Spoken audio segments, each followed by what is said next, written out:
चलिए आज हम लोग बात करेंगे इलेक्ट्रॉनिक कॉन्फ़िगरेशन। कुछ न जा आज हम बात करेंगे इलेक्ट्रॉनिक कॉन्फ़िगरेशन यानी इलेक्ट्रॉनिक विन्यास। हम लोग इलेक्ट्रॉनिक विन्यास कैसे निकालने के लिए सीखेंगे, यही बात समझना है।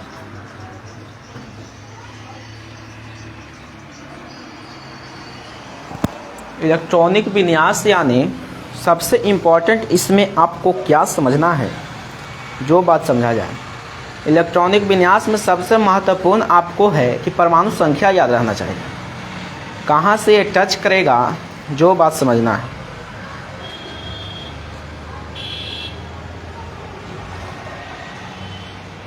चलिए ध्यान से सिर्फ समझेंगे।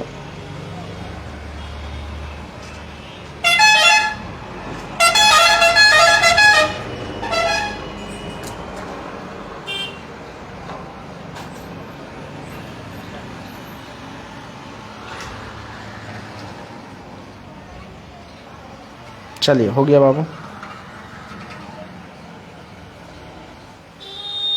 हम लोग देखेंगे कि इलेक्ट्रॉनिक विन्यास निकालने के लिए आखिर कैसे पता करेंगे कि इलेक्ट्रॉनिक विन्यास ऐसे निकलेगा। तो इलेक्ट्रॉनिक विन्यास निकालने के लिए सबसे पहला बात आपको याद रहना चाहिए कि इलेक्ट्रॉनिक विन्यास आखिर हम कहते किसे हैं।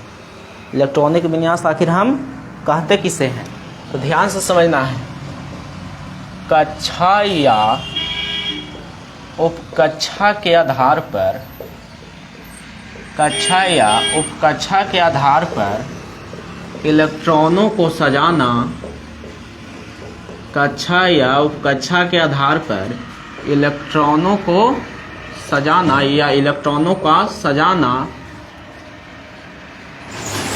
इसी कहलाता है, ध्यान से समझना है। हम लोग इलेक्ट्रॉनिक कॉन्फ़िगरेशन को इसी भी कह सकते हैं, इसी इलेक्ट्रॉनिक और सी से कॉन्फ़िगरेशन। यानी इलेक्ट्रॉनिक कॉन्फ़िगरेशन किसे कहते हैं, यानी कक्षा या उपकक्षा के आधार पर इलेक्ट्रॉनों को सजाना क्या चीज कहलाता है, इलेक्ट्रॉनिक विन्यास। अच्छा, एक में बात आया कि कक्षा और उपकक्षा, कक्षा मतलब क्या होता है, उपकक्षा मतलब क्या होता है। तो हम लोग बात करेंगे कक्षा हमारा आखिर है कौन। देखो, डोबरेनर नामक वैज्ञानिक आए थे। डोबरेनर नामक वैज्ञानिक ने बताया कि कक्षा के आधार पर इलेक्ट्रॉनों को सजाया, उन्होंने सजाया। सजाने के लिए उन्होंने फार्मूला एक दिया, जिस फार्मूला का नाम था 2n²। सबसे पहले इलेक्ट्रॉनिक कॉन्फ़िगरेशन निकालने के लिए हम लोगों को सबसे पहले 3 प्रकार से हम लोग निकाल सकते हैं। इसी निम्नलिखित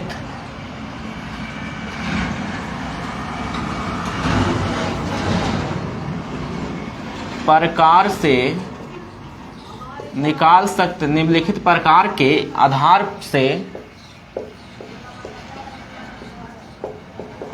पर निकालते हैं। कौन कौन बाबू, ये समझना है। तो सबसे पहले समझना है कक्षा के आधार पर,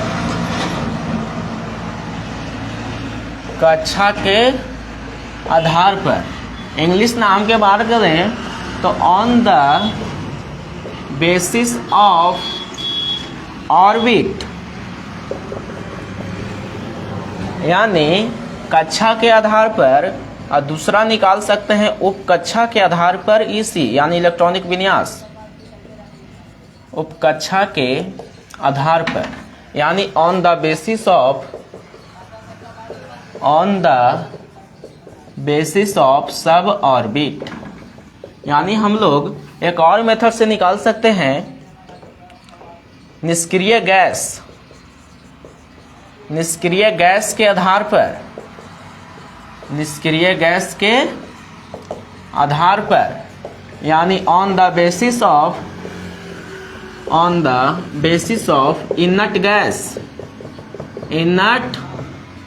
गैस। चौथा हम लोग निकाल सकते हैं हुंड्स के नियम के अनुसार, हुंड्स के नियम के अनुसार। यानी इसी निकालने के 4 प्रमुख विधि है। इसका पहला का नाम है कक्षा के आधार पर, दूसरा में उपकक्षा के आधार पर, तीसरा में निष्क्रिय गैस के आधार पर, चौथा में हुंड्स के नियम के अनुसार। यानी according to according to Hume's law, Hume's law यानी हुन्स के नियम के अनुसार हम लोग इसी आखिर इलेक्ट्रॉनिक विन्यास पॉइंट चालू हुआ है।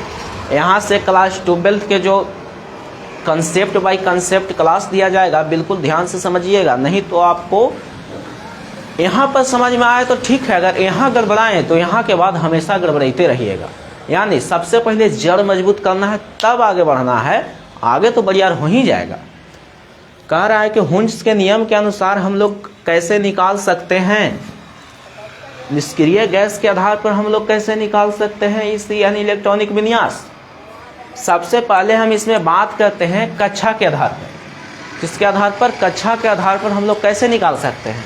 तो सबसे पहले हेडिंग बनाया जाए कक्षा के आधार पर। कक्षा के आधार पर हम लोग कैसे निकाल सकते हैं इसी यानी इलेक्ट्रॉनिक विन्यास यानी इलेक्ट्रॉनिक कॉन्फ़िगरेशन। कक्षा के आधार पर, क्या चीज के आधार पर? कक्षा के आधार पर। क्या चीज हुआ, एक बार की बात है, जब हमारे रदरफोर्ड जी थे, एक वैज्ञानिक के नाम है रदरफोर्ड, उन्होंने परमाणु के खोज किए और परमाणु के खोज करने के बाद बताएं क्या चीज कि हमारा क्या चीज नाभिक है, हमारा नाभिक में दो चीज पाया जाता है। क्या चीज? हमारा जो नाभिक है, सबसे पहले नाभिक क्या चीज होता है बाबू? उदासीन होता है, यानी नाभिक धनावेशित होता है।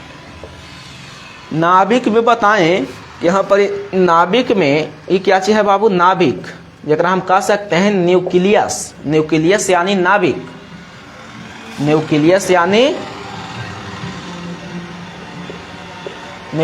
यानी नाभिक। नाभिक में हम लोग नाभिक में पाया जाता है दो चीज, एक प्रोटॉन एक न्यूट्रॉन। क्या चीज पाया जाता है? Proton plus neutron. अब बात ही तो आप लोग जानते हैं कि प्रोटॉन पर धन आवेश होता है, न्यूट्रॉन तो आवेशहीन होता है। तो धन आवेश और आवेशहीन मिलकर कौन आवेश का निर्माण करेगा? तो उदासीन हो जाएगा, यानी धनावेशित हो जाएगा।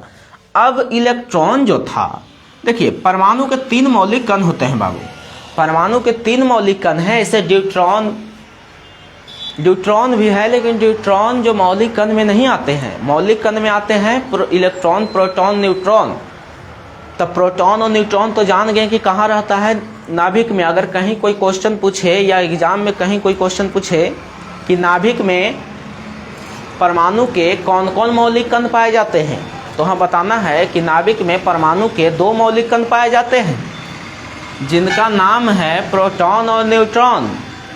उसी प्रकार से अगर पूछा जाए कि अच्छा प्रोटॉन और न्यूट्रॉन तो नाभिक में पाया जाता है, जी हाँ सही बात है कि प्रोटॉन न्यूट्रॉन और नाभिक में पाया जाता है। तो इलेक्ट्रॉन कहाँ पाया जाता है? इलेक्ट्रॉन भी तो परमाणु के मौलिक कण है। हाँ जी हाँ, परमाणु के मौलिक कण है इलेक्ट्रॉन। तो इलेक्ट्रॉन जो हमारा है, इलेक्ट्रॉन नाभिक के चारों तरफ चक्कर लगाते रहता है। यहाँ समझना है, इलेक्ट्रॉन जो है नाभिक के चारों तरफ क्या चीज लगाते रहता है? चक्कर। तो वही कहें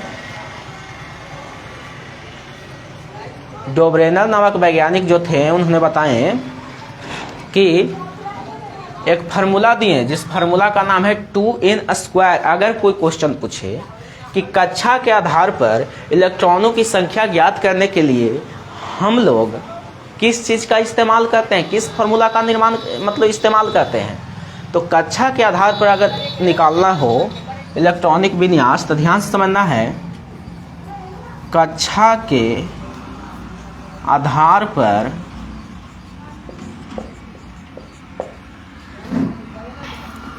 इलेक्ट्रॉनों की, कक्षा के आधार पर कक्षा में इलेक्ट्रॉन की संख्या ज्ञात करने के लिए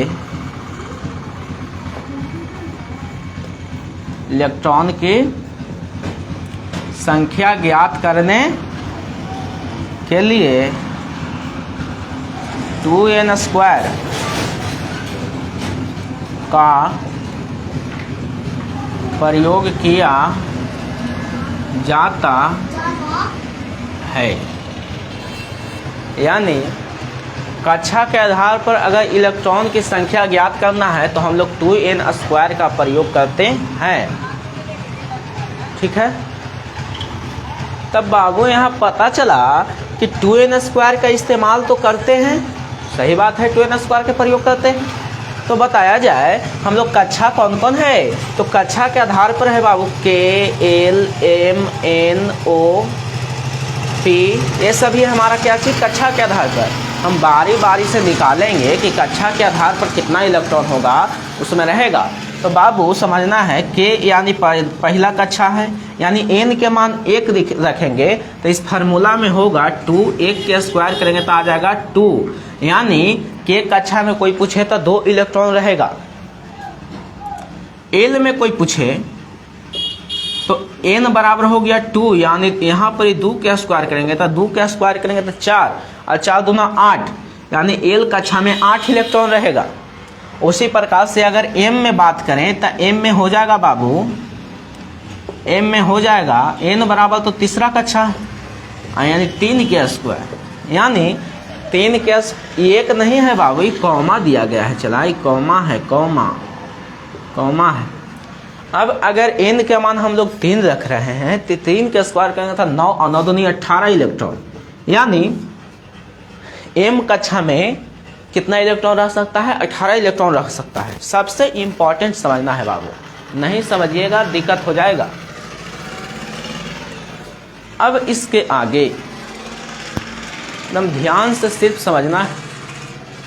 उसी प्रकार से अगर हम लोग N में बात करें कि N में क्या चीज होगा, सबसे पहले तो इसमें फार्मूला का उपयोग करते हैं, कौन चीज, तो 2n² फार्मूला का प्रयोग करते हैं, 2n²।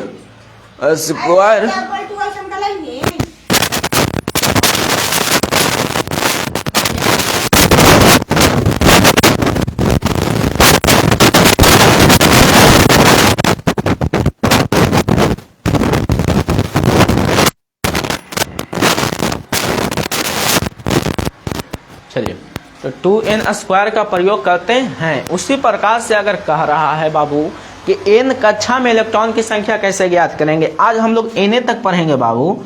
n कक्षा में, यानी n कक्षा में चौथा कक्षा है, यानी 4 के स्क्वायर, यानी हो जाएगा 4 के स्क्वायर 16 और 16 दूना 32, यानी 32 इलेक्ट्रॉन।